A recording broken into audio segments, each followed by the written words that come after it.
माना कहनी पुरु बाबा ना जई हो रे पिया, हाथे कवनो के कुछ वो ना खई हो रे पिया।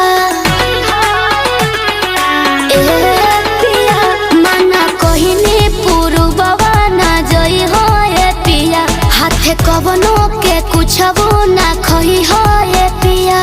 बोल मुँह के बिगड़ल सबंग लीनिया रे बंग लीनिया, चित पतली खिया के मजा